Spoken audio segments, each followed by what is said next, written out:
এই যে যত মিল্লাত আমরা দেখি, এই যে কোরবানি গেল, এই কোরবানির সিস্টেম আদম নবীর জামানায় ছিল না, ওনার জামানার সিস্টেম আলাদা ছিল। আমার এই আয়াতটা পড়ার পরে মাঝে মাঝে মনে হয়, এখন যদি এই শরীয়তটা বাংলাদেশে থাকতো, কত হাসি আমরা যে ধরা খেতাম। কারণ হালাল খাবার, হালাল কর্মজীবন, জীবন পবিত্র, এইরকম মানুষেরটাই শুধু আল্লাহ পুড়িয়ে ফেলতো, বাকি যার হালাল কর্মজীবন নেই তারটা পড়ে থাকতো।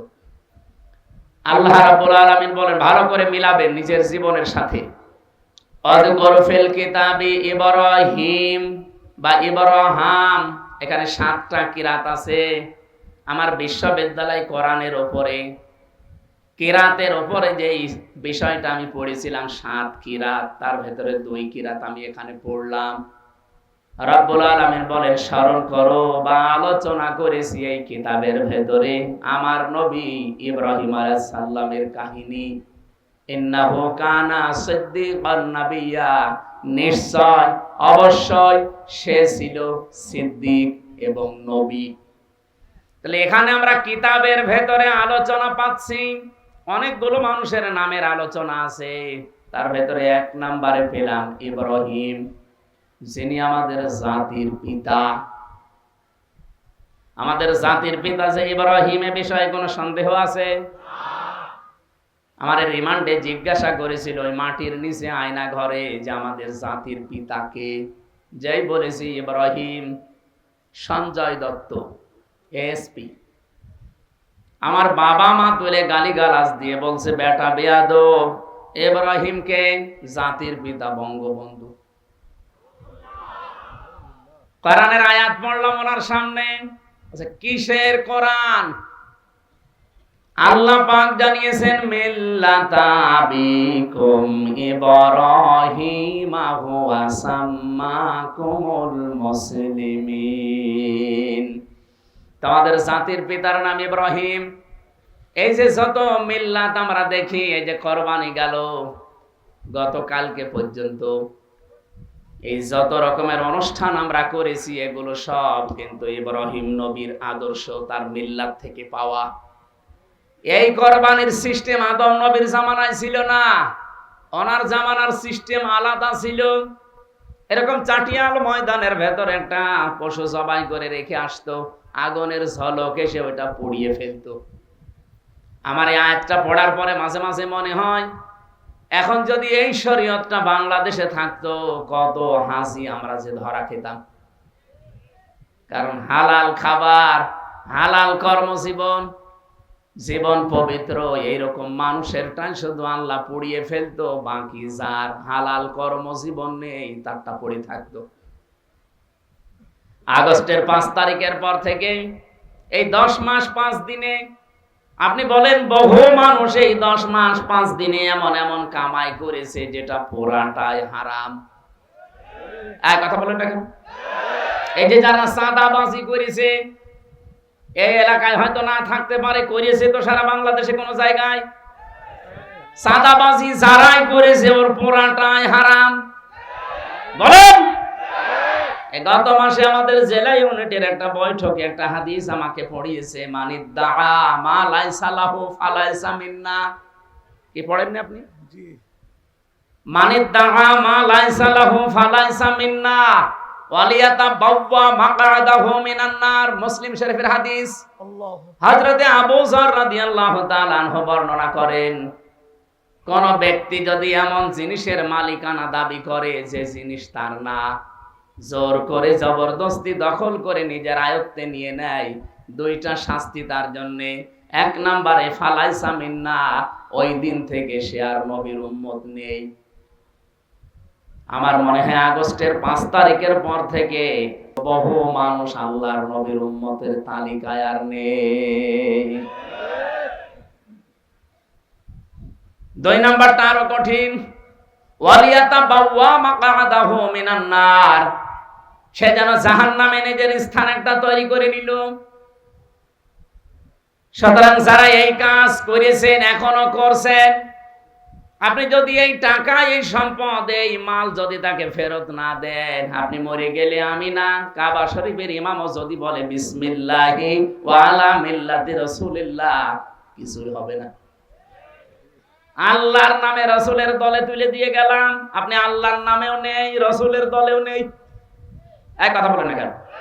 সুতরাং আমরা চাই আতালাল্লাহু উমরাহু ওয়া বারাকাল্লাহু ফি হায়াতি, বলেন আমিন। দেখতে মনে হচ্ছে হযরতে বেলালের মতো লাগছে না? আল্লাহ পাক কিয়ামতে হযরতে বেলালের কাতারে যেন দাঁড় করিয়ে দেন। প্রধান অতিথি বাংলাদেশ জামায়াতে ইসলামী কুষ্টিয়া জেলা শাখার সম্মানিত জেলা আমির, বিশিষ্ট ইসলামিক চিন্তাবিদ, শিক্ষাবিদ, রাজনীতিবিদ জনাব অধ্যাপক মাওলানা আবুল হাশেম আতালাল্লাহু উমরাহু ওয়া বারাকাল্লাহু ফি হায়াতি, বলেন আমিন।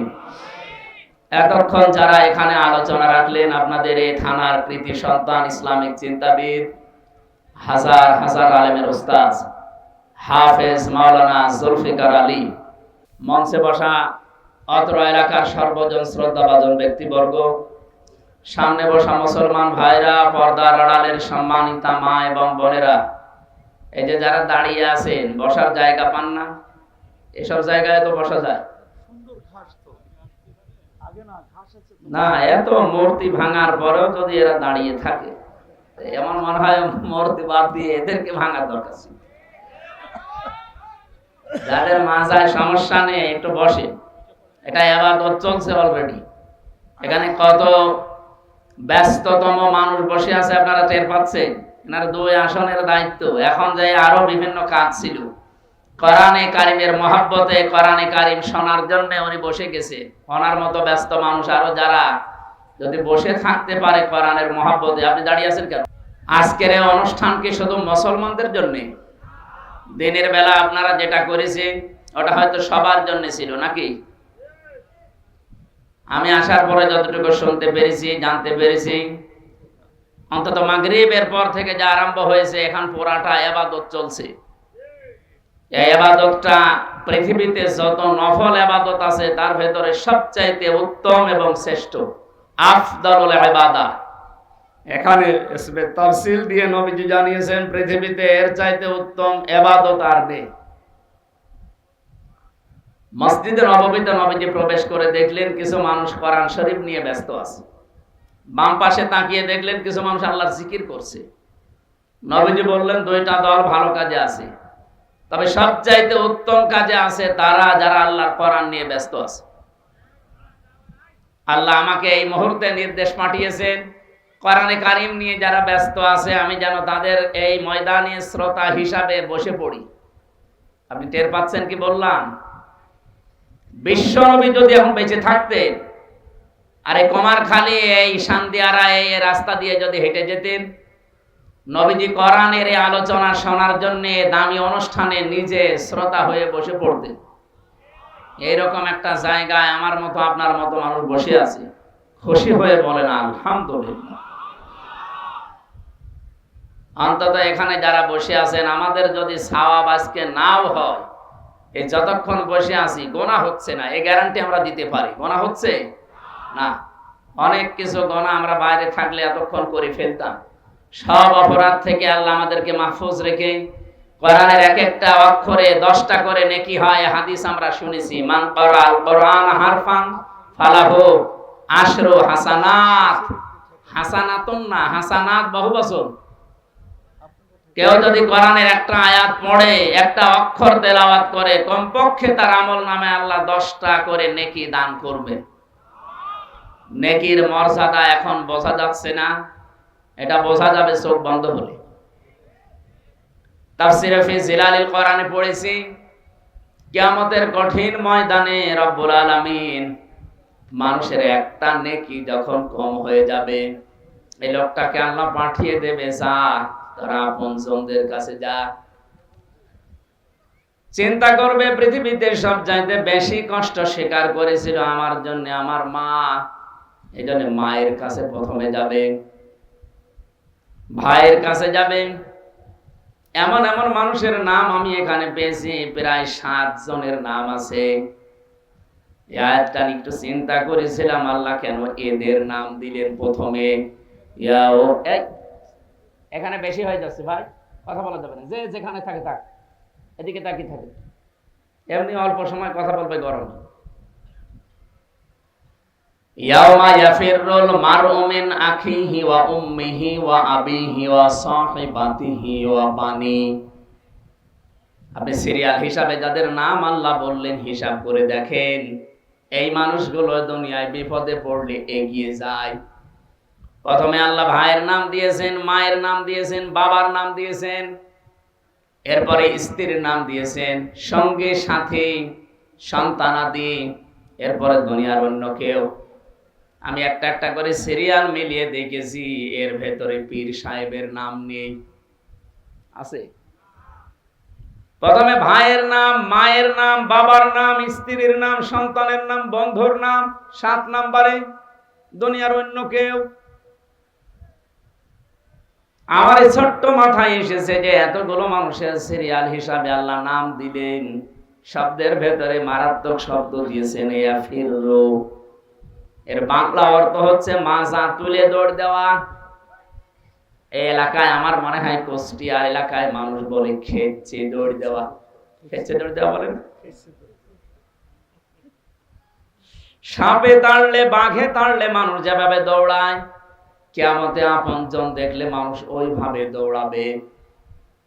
কুষ্টিয়াবাসী, এটা রেকর্ড হচ্ছে, তামাম দুনিয়া এখন শুনতেছে, বাংলা ভাষাভাষী যারা লাইভে, সবাইকে উদ্দেশ্য করে বলছি, যাদের নাম বললাম সিরিয়াল হিসাবে আল্লাহর দেওয়া ঘোষণা অনুযায়ী, এরা যদি কিয়ামতের দিন স্বীকার না করে পালিয়ে যায়, বলেন তো যারা পীরের ওপরে ভরসা করে আছেন, আল্লাহর কসম অনেক পীর বলবে আমি পীরই ছিলাম না। আপনার মা যদি বলে আমি সন্তান পাবো কোথায়, আমার তো বিয়ে হয়নি, বাবা যদি বলে আমি সন্তান পাবো কোথায়, আমার বিয়ে হয়নি, আল্লাহর কসম পীর সাহেব বলবে আমি পীরই ছিলাম না, মরিদ পাবো কোথায়? এজন্য কারো উপরে ভরসা করে কোনো লাভ নেই।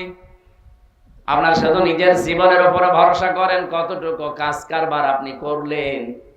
আমার এই 33 বছর বয়স, এই 33 বছরে আমি যা করেছি, এইটার উপরে ভিত্তি করে আমার জীবনে কিয়ামতে আল্লাহ বিচার করবে।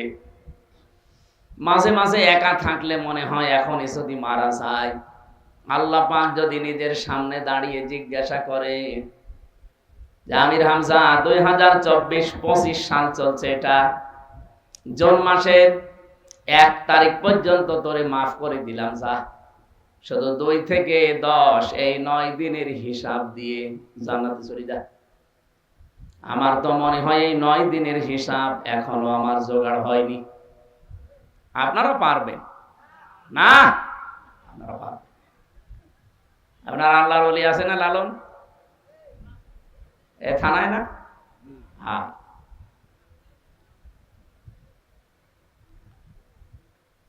তাফসিরে ফি জিলালিল কোরআনে সাজ্জাদ কুতুব রাহমাতুল্লাহ আলাইহি আয়াতের ব্যাখ্যা করতে গিয়ে লিখেছেন, কিয়ামতে যখন একটা একটা করে সবাই পালিয়ে যাবে, লোকটা মাথা নিচু করে সে আল্লাহর দরবারে দাঁড়াবে। লোকটা যদি জ্ঞানী হয়, জ্ঞানী মানে আলেম, এই লোকটাকে আল্লাহ চাদর দিয়ে ঘিরে নেবে, কুদরতি ভাবে ঘিরে একা একা জিজ্ঞাসা করবে এই এই কাজগুলো করেছিলি? ও তো জানি যে আমার আগে পরের প্রকাশ্য গোপনের সব বিষয় আল্লাহর জানা আছে। মাথা নিচু করে বলবে আল্লাহ হ্যাঁ আমি করেছি। আল্লাহ পাক ওই লোকটা আলেমের জন্য ওর দিকে তাকিয়ে এর অনুশোচনা অনুতপ্ত হওয়া দেখে ডাক দিয়ে বলবে আমার দিকে তাকা, গোপনে তোরে মাফ করে দিলাম, কাউকে বলবি না, যা। আপনি কথার লোড কত টের পেয়েছেন? কিয়ামতের দিন আলেম এদেরকে আল্লাহ অপমান করবে না সবার সামনে, জন্য কুদরতের চাদর দিয়ে ঘিরে নেবে, অপরাধগুলো স্মরণ করাবে। ঠিক মাথা যখন নিচু করে অনুতপ্ত অনুশোচনা করবে, লোকটার জন্য আল্লাহ বলবে কাউকে কিছু বলবি না, গোপনে তোরে মাফ করে দিলাম।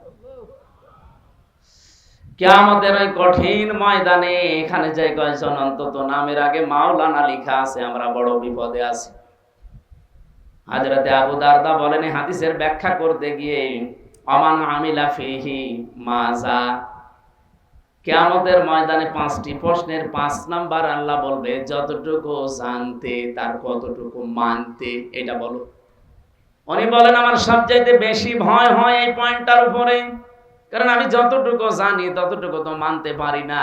কিয়ামতের দিন আমার মনে হয় এই পয়েন্টটা এসে আমি ধরা খেয়ে যাব।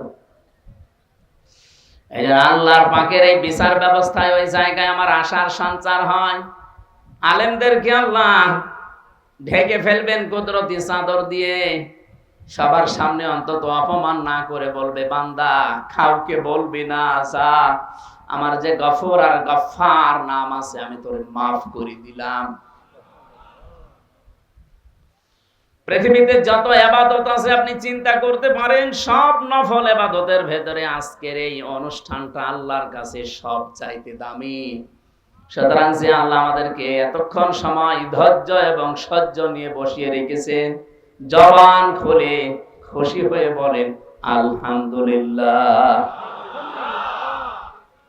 দরুদ আর সালাম পাঠ করছি মুহাম্মদ রাসূলুল্লাহ সাল্লাল্লাহু আলাইহি ওয়াসাল্লামের প্রতি। আমরা কোরআনে কারীম 2টা জায়গা থেকে 2টা আয়াত পড়েছি। প্রথমে পড়েছিলাম সূরা জুমারের 53 নম্বর আয়াত, দ্বিতীয় নম্বরে সূরা মরিয়মের 41 নম্বর আয়াত। আমি 2টা আয়াতের কিছু টাচ দিতে চাই। তাফসীর করতে গেলে 1 ঘন্টা আমি বলেছি না, এত অল্প সময় এক একটা আয়াতে যত কথা আছে সব শেষ করা যাবে না, আমি টাচ দেই। আল্লাহ রাব্বুল আলামিন বলেন, ভালো করে মিলাবেন নিজের জীবনের সাথে। আযকুর ফিল কিতাবি ইব্রাহিম বা ইব্রাহাম, এখানে 7টা কিরাত আছে।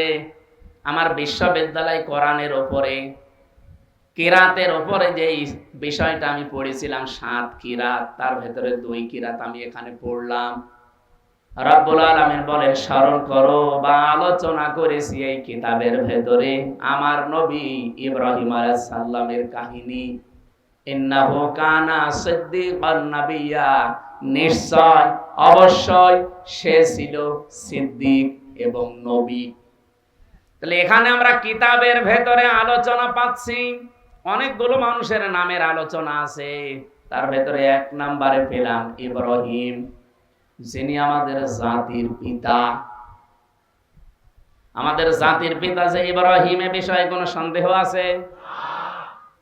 আমার রিমান্ডে জিজ্ঞাসা করেছিল ওই মাটির নিচে আয়না ঘরে যে আমাদের জাতির পিতাকে, যেই বলেছি ইব্রাহিম, সঞ্জয় দত্ত এসপি, আমার বাবা মা তুলে গালিগালাজ দিয়ে বলছে, বেটা বেয়াদব, ইব্রাহিমকে জাতির পিতা বঙ্গবন্ধু।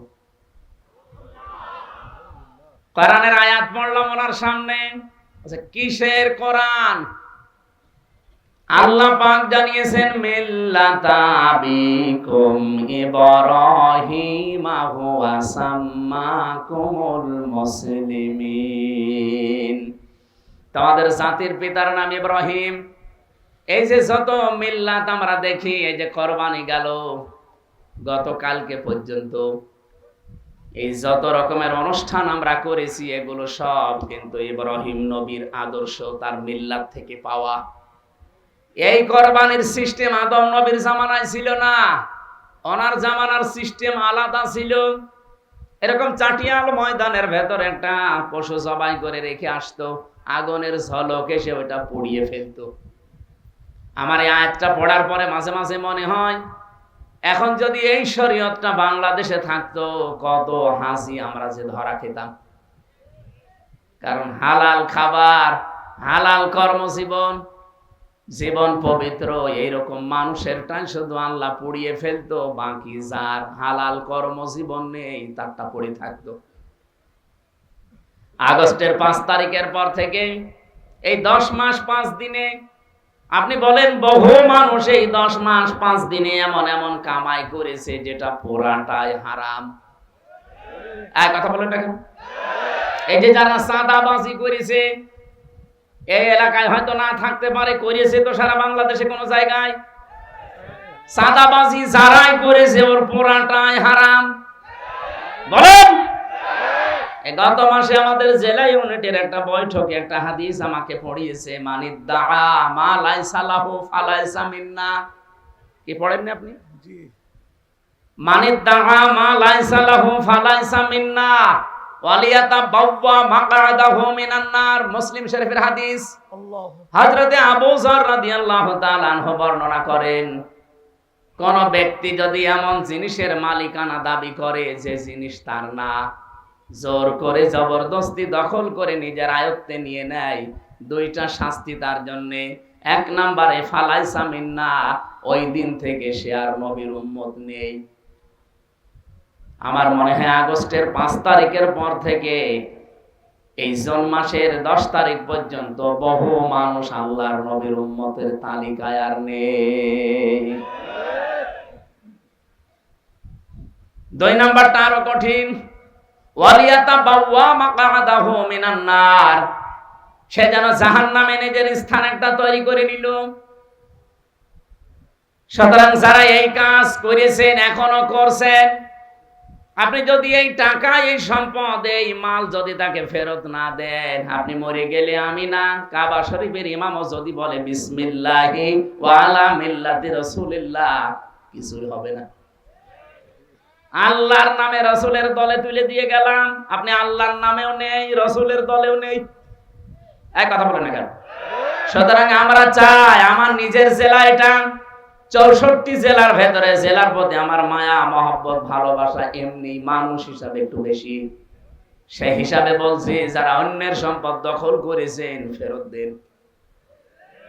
কারা কারা দেবেন হাত তোলেন তো। ও, এলাকায় হালকা কয়েকজন আছে। ঠিক, হাদিস মনে হয় এখানে বলা আমার ঠিক হইল না নাকি? এলাকায় তো এগুলো নেই। পরে পরে বলেন তো এখানে আপনি কি বুঝলেন হাদিসের? এবার টিকা বলি, টিকাটা না বললে অনেকে ভুল বুঝবে। কারণ আগস্টের 5 তারিখের পরে 1 মাস না যেতে একজনের ফতোয়া দেখলাম, সে বলছে ইসলামী ব্যাংকও ছিনতাই করেছে একদল। এরকম ডাহা মিথ্যা কথা আপনি বলতে পারবেন? এবার টিকা বলি, তারপরে দেখেন তো হযরত আবু যর রাদিয়াল্লাহু তাআলা আনহু থেকে বর্ণিত মুহাদ্দিসিন ইকরাম টিকায় লিখেছেন, কোন জিনিস যদি আপনার ছিল কিন্তু হাত ছাড়া হয়ে গেছে, হারিয়ে গেছে, বেদখল হয়েছে, ওটা যদি আপনি আবার ফেরত পান, তাহলে আপনি হাদিসের শাস্তির আওতামুক্ত থাকবেন। ও কুমারখালীবাসী, ভালো করে একটু শোনেন, ইসলামী ব্যাংক অনেকে বলে এটাও ছিনতাই হয়ে গেছে। কে বলেছে ছিনতাই হয়েছে? যাদের ব্যাংক তারা ফেরত পেয়েছে।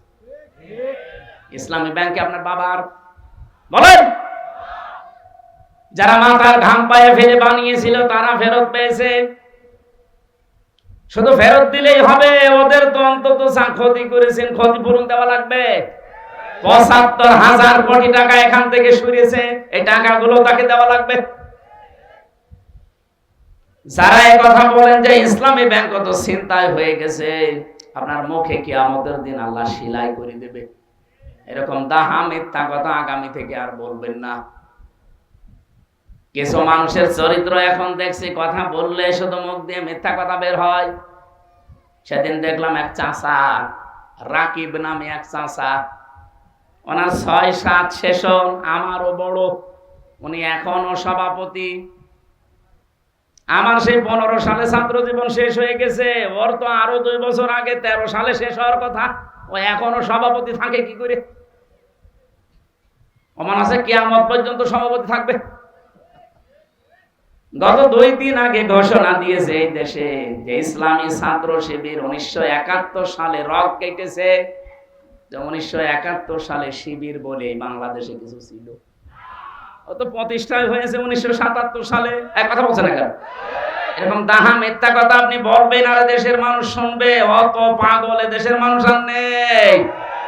এজন্য অনেকের চরিত্র আজ উদ্ভাসিত হয়ে গেছে। মানুষ বলছে তো পাগল, এ মেয়াদ উত্তীর্ণ গাঁজা খেয়েছে, এ কারণে এরকম কথা বলে। কারণ মেয়াদ উত্তীর্ণ গাঁজা যারা খায় না তারা তো এরকম কথা বলার কথা না। যারা মেয়াদওয়ালা গাঁজা খায়, এই যে লালনের মাঝারে যারা গাঁজা খায়, মেয়াদ উত্তীর্ণ গাঁজা না, মেয়াদওয়ালা গাঁজা খায়, এই জন্য উল্টা পাল্টা বকে না, পড়ে থাকে। কিন্তু যারা মেয়াদ উত্তীর্ণ গাঁজা খায়, যে মানুষগুলো, এই যে কিশোরগঞ্জের একজন আছে ফজলুর রহমান, ফজু পাগলা, নাম শোনেননি? এরপরে চাপায় নবাবগঞ্জের স্বামী স্ত্রী মোজাদ্দেদে জামান, ভারতের কামান, আর এই চুয়াডাঙ্গা দুদু মিয়া। এই মানুষগুলো যা কথাবার্তারা বলছে, একটা কথা আপনি সত্য পাচ্ছেন, আর এমন এমন কথা বলে যে বিষয়ে তাদের জ্ঞান নেই। অথচ কোরআনের নির্দেশ, ওয়ালা তাকফু মা লাইসা লাকা বিহি ইলমুন, যে বিষয়ে জ্ঞান নেই মুখ খুলবা না। আর ওরা যেটা জানে না ওটা বেশি করে বলে। আপনি আন্দাজে কেন বলতে গেলেন যে 1971 সালে শিবির যারা তারা রক কেটেছে? এরকম ডাহা মিথ্যা কথা মানুষ শুনবে। এদের জন্ম 1977 সালে। আমি কি বানিয়ে বলছি? এই জন্য যেই জিনিস যার ছিল কিন্তু হারিয়ে ফেলেছিল, ওইটা যদি সে ফেরত পায়, এই হাদিসের শাস্তির আওতা মুক্ত থাকবে। সে নবীর উম্মত থেকে বের হয়ে যাবে না, জাহান্নামে তার স্থান তৈরি হবে না। সুতরাং ইসলামী ব্যাংক যাদের ছিল তারা ফেরত পেয়েছে, এই হাদিস তাদের জন্য না। কিন্তু যে জিনিস যার না, সে যদি জোর করে ওইটা নিয়ে নেয়, জবরদস্তি করে দখল করে নেয়, আল্লাহর কসম আপনি নবীর উম্মত আর নেই। আপনি যতই নামাজ পড়েন, রোজা রাখেন, কে কথা বললেন না কেন? আশা করছে আপনি হাদিসের এই বাংলা ভাষা বুঝে ফেলেছেন। এরপরেও যদি কার কপালে হেদায়েত না আসে, এ দোষ আমির হামজা। কার? আল্লাহর দোষ। হেদায়েত পাওয়ার যোগ্যতা থাকা লাগবে না, আল্লাহ আন্দাজে হেদায়েত দেবে। সুতরাং যোগ্যতা অর্জন করেন, হেদায়েত পাওয়া যাবে। আমরা কিতাবের ভেতরে আমাকে যে রিমান্ডে এই প্রশ্নটা করার পরে যেই বলেছে ইব্রাহিম নবী আমাদের জাতির পিতা, উনি বলছে না, হিন্দু মানুষ বলতে পারে। কিন্তু পাশাপাশি দেখলাম একজন বলেন মরণের সময় যেহেতু আমাদের আর কোনো সাহায্য নেই, আর মরণ আসবে 41 সালে। যারা টার্গেট দিয়েছিলেন, আপনি কোন আশায় দিয়েছিলেন? আমি বসে আছি, দাঁড়া বসে, গ্যারান্টি আমার হাতে নেই। আর আপনি একবারে টার্গেট দিয়ে দিলেন যে 41 সাল। আপনার কি আজরাইলের সাথে কোনো কথা ছিল? বলেন। এখানে আয়াতে আমরা পেয়েছি 3টা বিষয়। 2টা শর্ত মানা লাগবে যদি কেউ জীবনের অপরাধ সব মাফ করে ওই জায়গাটা নেকি দিয়ে ভরাট করতে চান। এটার নাম তাওবা। আর তাওবার শর্ত 3টা। 1 নম্বরে আপনাকে অপরাধ স্বীকার করা লাগবে। বাংলাদেশে এই সিস্টেম নেই। অপরাধ করে একজনের কাছে, স্বীকার করে আরেকজনের কাছে। এই যে এখন হজে যারা গেছে, দেখেন কাবার গিলাফ ধরে কাটতেছে। আরে ভাই, আপনি কাবার গিলাফ ধরে আল্লাহর কাছে কাটবেন? আপনি কি অপরাধ আল্লাহর কাছে সব করেছে? এই 15 বছরে যারা ভোট দিতে দেয়নি, তারা অপরাধ করেছে এই দেশের 18 কোটি মানুষের কাছে। এক কথা বলেন না কেন? আর আপনি এখন কাঁদছেন যে আল্লাহ আমারে মাফ করে দিন। জীবনেও আপনাকে আল্লাহ মাফ করবে না। আপনি কি আল্লাহর কাছে দোষ করেছেন? আমার 33 বছর বয়স। আমি 18 বছর থেকে ভোট দিতে আরম্ভ করলে 3 বার ভোট দিতে পারতাম, একবারও পারি নাই। এই 15 বছরে যারা দায়িত্ব ছিল, এরা কি বৈধ আমার দৃষ্টিতে না অবৈধ? আপনাদের দৃষ্টিতে আপনি বৈধ বলেন, আপনি যেভাবেই হোক, মরা মানুষ তো ভোট দিয়েছে, কিন্তু আমি তো পারি না। তাহলে আমার দৃষ্টিতে তারা অবৈধ ছিল। কথা বলেন না কেন? আমার এই হক, এই অধিকারটা যারা কেড়ে নিয়েছে, ওরা যদি আমার কাছে মাফ না চায়, কাবা শরীফের কাছে মাফ চায়, মাফ হবে? এরকম মাফি অনেকে চায়। এই জন্য তাওবার প্রথম নিয়ম, অপরাধ যার কাছে স্বীকার করবেন তার কাছে। আর এইটাই বাংলাদেশে এস্টাবলিশ করা লাগবে আগামীতে। অপরাধ যার কাছে করবেন, স্বীকার করবেন তার কাছে। 2 নম্বরে অনুশোচনা করবেন, অনুতপ্ত হবেন। 3 নম্বরে জীবনে এই কাজ আর করবো না, ফিরে আসলাম, এর নাম তাওবা। এই 2টা শর্ত মেনে নেওয়া, আল্লাহর দিকে ফিরে আসা, আল্লাহর সামনে আত্মসমর্পণ করা, অনেক বলতে যত সহজ মনে হচ্ছে এত সহজ। এই কঠিন 2টা বিষয় মানুষ কখন মানবে? মৃত্যু আসার পূর্বে, যখন আমাদের আর সাহায্য করা হবে না। সুতরাং মরণের গ্যারান্টি যেহেতু আমাদের হাতে নেই, যখন তখন চলে আসতে পারে। এই জন্য আমাদের তাওবা করার সময় কখন? এক্ষুনি। কখন? আজকে এই মন থেকে এখানে তওবা করবেন। আমি আল্লাহর দিকে ফিরে আসলাম, ইব্রাহিম নবীর মতো বহু কিছু আমার ছাড় দেওয়া লাগতে পারে, আমার বাবাও আমার শত্রু হয়ে যেতে পারে, আমার পরিবার, আমার সমাজ, আমার রাষ্ট্র পর্যন্ত আমার পেছনে লাগতে পারে। এই কথা বলেন না কেন? আর বড় আমি যেহেতু পিতার সন্তান, আমি অবৈধ সন্তান না, আমি জাতির পিতার সন্তান। বাবা আমার যেরকম ছিল সন্তান আমি হব ওই রকম। যেমন ছিলেন আমাদের ভাই হযরত ইসমাঈল আলাইহিস সালাম, কে ছিলেন না? তিনি আল্লাহর জন্য সব কিছুকে বিসর্জন দিয়েছিলেন। ফালাম্মা আসলামা ওয়া তাল্লাহু লিল জাবিন, আসলামা 2 বছর যখন তারা দুইজনে রাজি হয়ে গেছে, এগ্রি হয়ে গেছে, ওয়া তাল্লাহু লিল জাবিন, ইসমাঈলকে যখন শুইয়ে ফেলেছে, আল্লাহ তখন ডাক দিয়েছে, অনাদাইনা ওয়া ইয়া ইব্রাহিম। সুতরাং আজকে সময় এসেছে, এই দেশের দায়িত্বে যারা আছেন তারা ইব্রাহিম নবীর ভূমিকা পালন করবেন আল্লাহর বিধান পালন করতে গিয়ে। আর আমরা যারা জনগণ আছি 18 কোটি, আমাদের উচিত হবে আমরা ইসমাঈল নবীর মতো যদি গলাও দেওয়া লাগে অন্তত গলা দিতেও আমরা রাজি আছি না নেই? বলেন বলেন। অবশ্যই আমাদের আশা আগামীতে এই দেশে আল্লাহর কোরআন 56,000 বর্গ মাইলে কায়েম হবে ইনশাআল্লাহ। সে আশাবাদ ব্যক্ত করছি। আর তাওবার যে নিয়ম বললাম এটা আমি সহ প্রত্যেকে যেন মানতে পারি। আজকে যেহেতু প্রচন্ড গরম পড়ছে, আজকের মতো শেষ করছি। আসসালামু আলাইকুম। আল্লাহুম্মা আমিন। লা ইলাহা ইল্লা আনতা সুবহানাক ইন্নী কুনতু মিনাজ জালিমিন। লা ইলাহা ইল্লা আনতা সুবহানাক ইন্নী কুনতু মিনাজ জালিমিন। ফাস্তাজাবনা লাহু ওয়া নাজাইনাহু মিনাল গাম্মি ওয়া কাযালিকা নুনজিল মুমিনিন। ثم ننجي الذين اتقوا ونذر الظالمين فيها جثيا। রব্বুল আলামিনের প্রাণ প্রিয় জেলা কুষ্টিয়া, কুমারখালীর শান্তিয়ারা ডাসা, এই ময়দানের দিকে একটু তাকাও। হাজারো মানুষ আমরা কোরআনের কিছু কথা শুনেছি। তোমার হাবিব, তোমার খলিল যেভাবে সিদ্দিক হয়েছিলেন, আল্লাহ আমাদেরকেও তার সন্তান হিসাবে সিদ্দিক হওয়ার তৌফিক দাও।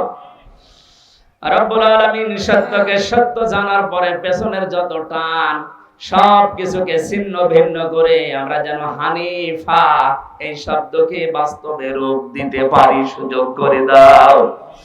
এই মাহফিলের আয়োজন করতে গিয়ে তোমার যে বান্দারা শ্রম দিয়েছে, যে যেইভাবে এগিয়ে এসেছে, পৃথিবীতে কোরআনের পেছনে টাকা পয়সা খরচ করলে কিয়ামতে নাকি ওটার জবাব দেওয়া লাগবে না। আজকের এই ময়দানের জন্য যত মানুষ যত টাকা পয়সা দিয়েছে, কিয়ামতের দিন এগুলো তাদের হিসাবের বাইরে রেখো আল্লাহ। মাহফিলের সম্মানিত সভাপতি জুয়েল সাহেবকে কবুল করে নাও আল্লাহ। প্রধান অতিথি অধ্যাপক মাওলানা আবুল হাশেমকে মঞ্জুর করো। যারা এখানে কথা বললেন, হাফেজ মাওলানা জুলফিকার আলী, হাফেজ মাওলানা আবু সাইদ, মাওলানা শামসুল ইসলাম, শামসুল আলম বকুল ভাই সহ শ্রদ্ধাভাজন বড় ভাই জনাব আফজাল হোসেন, আফতাব উদ্দিন মাস্টার, মতিয়ার রহমান সহ নাম না জানা যত শ্রদ্ধাভাজন ব্যক্তিত্ব এখানে এসেছে, কোরআনের ইজ্জতে মঞ্জুর করে নাও। রব্বুল আলামিন সারাটা জীবন অপরাধ করে জীবনটা নষ্ট করে ফেলেছি। হাত ওঠায় কথা বলবো ভয় করে, লজ্জা করে। কোরআনের যে মূল কথা শুনেছি, লা তাকনাতু মির রাহমাতিল্লাহ, তোমার রহমত থেকে নৈরাশ হওয়া নিষেধ। ইন্নাল্লাহা ইয়াগফিরুয যুনুবা জামিআ, তুমি তো নামই নিয়েছো ইন্নাহু হুয়াল গফুরুর রহিম। আল্লাহ এই নামটা তুমি আমাদের উপরে কার্যকর করে দাও। সম্মানিত মা বোনদেরকে তুমি খাদিজাতুল কুবরার মতো বানিয়ে দাও। এলাকায় মাটির নিচে যারা ঘুমিয়ে আছে এদেরকে কোরআনের ইজ্জতে মাফ করে দাও। এই প্রতিষ্ঠানটা কিয়ামত পর্যন্ত এখানে জ্ঞানের জন্য, আলোর জন্য তুমি জিন্দা রাখো। হাফিজিয়া মাদ্রাসা ডাসা শান্দিয়ারা এটা কবুল করে নাও। মুসাফির অবস্থায় এখনো আছি, মাজলুম অবস্থায় আছি, অসুস্থ আছি, প্রত্যেকটি দোয়া তুমি কবুল করে থাকো। বিশেষ করে মুসাফিরের, মাজলুমের, অসুস্থ মানুষের বড় আশা নিয়ে হাজারো মানুষ নিয়ে এই রাতের বেলা আমিন আমিন করছি। আগামীর দেশটা তুমি কোরআনের হাতে তুলে দাও। দেশের বিদেশের যত ষড়যন্ত্র আছে সবগুলো ছিন্ন ভিন্ন করে দাও। যারা তোমার কোরআনের লাইনে আসতে চায় তাদেরকে তাড়াতাড়ি কবুল করো, যারা বিরোধী আছে, যারা হেদায়েত আর পাবে না, তাদেরকে তুমি অন্য ব্যবস্থা করো। বারাকাল্লাহু লানা ওয়া লাকুম ফিল কোরআনিল আযীম। মরণ আসলেই যেন জীবনের শেষ কথা বলতে পারি, লা ইলাহা ইল্লাল্লাহু মুহাম্মাদুর রাসূলুল্লাহ। সম্মানিত ভাইরা,